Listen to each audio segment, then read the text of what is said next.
Jujutsu Kaisen as a series has a bad habit of being a little too effective at introducing overpowered characters. You know the feeling. The beginning arcs of the show set the tone, where the young protagonists are initially written in as useless, establishing their scope to grow and carve their name into the stars as they take on the hero's journey. Then, out of nowhere, a bolt from the blue, another character in the show's landscape sweeps in and takes a giant dump on everyone, flexing power beyond reason.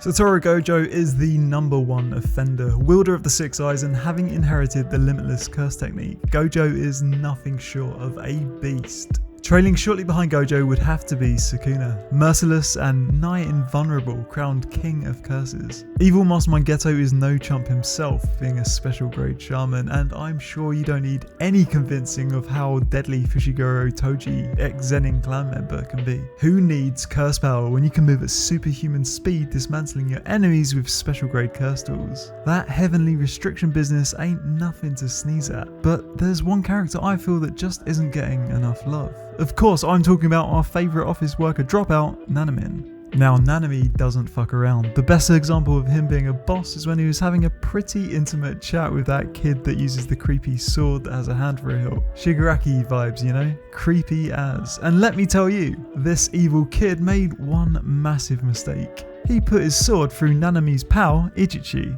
and to Nanami, well, that was unforgivable. Now, if you're here watching this, you know that scene was a straight up madness, and more than him just beating the shit out of a child. Well, not much more. But he was in his goddamn element, and it's just cathartic, that feeling where the bullies get their dues. And what was unique about it was Nanami's composure, almost in sense matching his attire, beating the answer out of this cunt in an indifferent manner that could be described as businesslike. Professional. It's not personal, I'm just gonna put holes in you until you tell me what I want to hear. And it's not the first time we've seen Nanami bossing it. He held his own and more when against Mahito, the special grade curse spirit, which is a pretty respectable feat for a grade 1 Jujutsu sorcerer. Honestly, I'd love to see a round 3, perhaps with Nanami nailing down a domain expansion of his own. And despite Yuji being Mahito's natural counter, I'd like to see Nanami be the one to put the final nail in that arsehat Mahito's coffin. You know, maybe I just have a thing for badass characters in suits. Think great teacher Onizuka, Leorio, and definitely Reagan from Mob Psycho 100. Or maybe I'm inspired by Nanami's urgency to get the job done and clock out at the end of his shift. And if some douche nozzle is responsible for him staying overtime, well, they're paying in blood.